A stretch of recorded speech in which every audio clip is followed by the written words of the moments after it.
भगवान भक्ति का बता दिया, अब निष्काम कर्म योग का बताते हैं। सर्व कर्माण्यपि सदा कुर्वाणो मद व्यपाश्रयः मत प्रसादादवाप्नोति शाश्वतम पदमव्ययम्। अब भगवान कहते हैं मेरे परायण लगा हुआ जिसको जो मेरा भक्त है वो मेरे परायण, मेरे शरण हुआ जो कर्म योगी है वो कर्म करते हैं भी योगी, क्यों मेरे में मिला हुआ है ना, मेरा कोई लक्ष्य रख करके करता हो सब। तो कहते हैं कि वो मेरे प्राण मेरे शरण में हुआ जो कर्म योगी है वह तो संपूर्ण कर्मों को करता है और संपूर्ण कर्मों को सदा करता हुआ भी मेरी कृपा से है। वो सनातन अविनाशी परम पद जो सदा का जो मेरा अविनाशी परम पद है उसको प्राप्त हो जाता है कर्म करते हुए भी।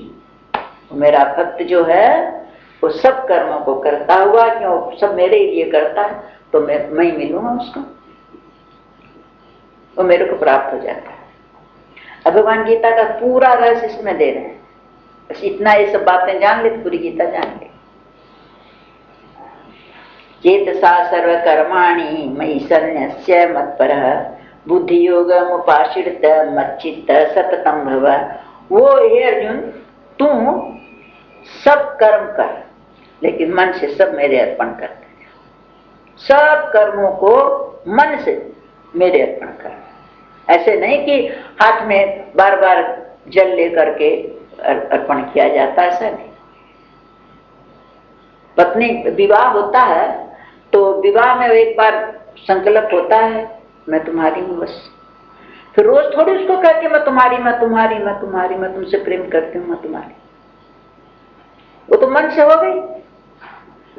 तो इसी तरह से जितने भी कर्म करता है सब मन से मेरे अर्पण करके समबुद्धि ये योग है मेरे में जुड़ा रहे। मेरे में कैसे जुड़ा रहेगा? समबुद्धि से, सबके अंदर जब मेरे को देखेगा तो मेरे से जुड़ा। तो समबुद्धि रूप योग को अवलंबन ले, ये आश्रय ले मेरा। खाली एक मतलब एक मूर्ति के आश्रय ले लिया उसी के शरण हो गया, ऐसा नहीं। समबुद्धि के द्वारा सब में मेरे को देखता हुआ ये आश्रय ले और मेरे परायण मेरी शरण होकर निरंतर मुझ में चित्त वाला। तो जो सर्वत्र मेरे को देखेगा सब काम करते हुए भी भगवान के लिए भगवान के लिए भगवान के लिए, तो निरंतर चिंतन तो नहीं होता रहेगा।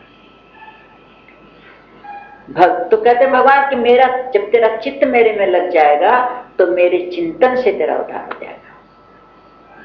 मच्चित सर्वदुर्गाणि मत प्रसादात् तरिष्यसि अथ चेत्त्वम् अहंकारान् न श्रोष्यसि विनक्ष्यसि। अब भगवान थोड़े से रुख बदल रहे हैं। अर्जुन कुछ बोल नहीं रहा, इतने सुना दिया, अर्जुन कुछ बोला नहीं। तो मैंने जिस प्रकार तुमको ये बताया है भक्ति का, ज्ञान का, कर्म का, इस प्रकार से समझ करके उसके अनुसार तुम मुझ में चित्त वाला हो। अब आज्ञा दे रहे भगवान कड़क होकर के, मुझ में चित्त वाला हो करके तू मेरी कृपा से जितने भी संकट जीवन में आएंगे तू अनायास ही उन संकटों को पार कर जाएगा। तो उनको संकट समझेगा ही नहीं, और जब मेरी शरण रहेगा तो संकट सब पार हो जाएंगे। भगवान ने पहले कहा जो मेरी शरण है उनके लिए मैं नाव लेके खड़ा रहता हूँ, उनके अज्ञानता का अंधकार में भीतर तत्वज्ञान का दीपक जलाता रहता हूँ। भगवान ने पहले गीता जी में कहा है। तो कहते हैं कि तू पार कर जाएगा मेरी कृपा से, मन में संशय मत रख, मेरे में चित्त वाला हो, मेरी शरण हो, मेरे परायण हो करके जो भी कुछ करे सब मेरे अर्पण करते हैं। अब भगवान कहते हैं कि यदि अहंकार के कारण तू मेरे वचनों को नहीं सुनेगा, मतलब जीवन में नहीं उतारेगा, धारण करेगा, तो तू नष्ट हो जाएगा, परमार्थ तेरा खत्म हो जाएगा, परमार्थ से भ्रष्ट हो जाएगा। मैंने इतने जो तुमको समझाया है इस पर तू ध्यान नहीं देगा और अपना जीवन बनाने की कोशिश नहीं करेगा मेरी आज्ञा के अनुसार, तो तू नष्ट हो जाएगा। भगवान ने यहां तक कह दिया। यदहंकारम् आश्रित्य न युद्धस्य इति मन्यसे मिथ्यैव व्यवसायस्ते प्रकृति स्वाम नियोक्ष्यति। और अर्जुन अगर जो तू अहंकार का आश्रय लेकर के ये मान रहा है कि मैं युद्ध नहीं करूंगा, ये तेरा अहंकार है, मेरा आश्रय नहीं लिया है, ये अहंकार का आश्रय तेरा।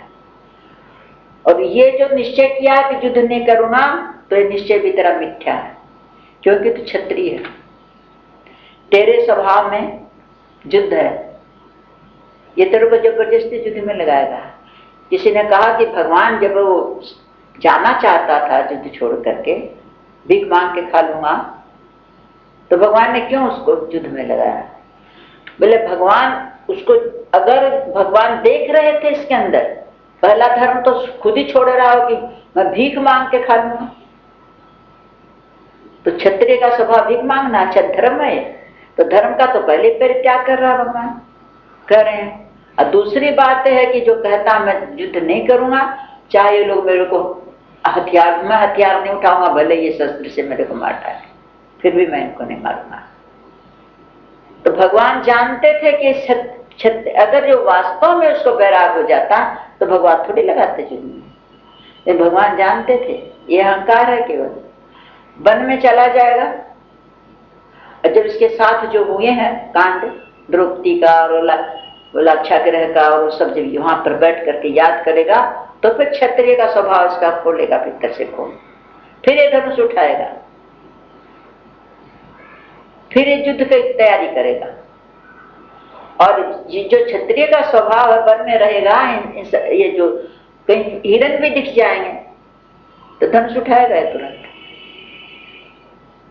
ये खाली अहंकार के वशीभूत होकर के कर रहा, और कोई बात नहीं। इसलिए भगवान ने उसको अधर्म से बचाया,